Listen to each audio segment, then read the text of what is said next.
She's an elderly woman, a sweet-tested Sneaky. Nicky. She glared at him. Gran is the most good-hearted person I know. Good-hearted had nothing to do with it, Johnny thought. A woman who could con a man back into town when he had promised himself never to return was sure capable of staging a little dizzy spell. It made him wonder what was coming next. Discarding his manners, he reached for the chicken and dumplings. After serving himself, he passed Nicole the platter. She dished up a small helping, set the platter down, and reached for her napkin. Johnny watched her snap it open and lay it in her lap. It prompted him to look for the wet ball he'd laid beside his plate. It says he decided to forego it and left it where it was.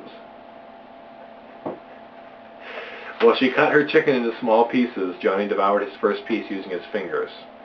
He was on the second when he glanced up and caught her watching him.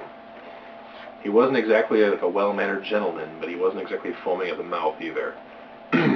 Something wrong? No. Johnny grabbed up the wet ball and made a quick swipe around his mouth. When she became preoccupied once more with her own food, he forked a healthy helping of dumplings into his mouth, then reached for another piece of cornbread. The bread was addicting, but he curbed his desire to make a pig of himself. He noticed she was eating more slowly than he was, and he tried to pace himself. Maybe if he said something. Does Henry's old Dodge run? She looked up. What do you want to know? I sold my wheels from inside prison. Thought I could use the pickup while I'm here. I could drive you into town Monday morning and pick up the supplies we need.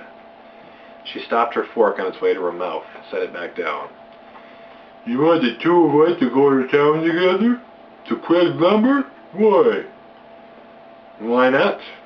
You afraid to be seen with me, Sherry? Johnny reached for another piece of chicken. Course not.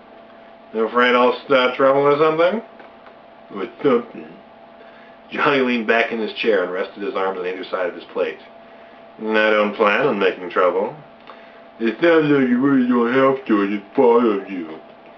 She speared a small piece of chicken and brought the fork to her mouth. What if I promise to stay in the pickup? Johnny offered. She left half her food and slid the plate back an inch. A moment later, Claire came through the door with 2 slices of pecan pie.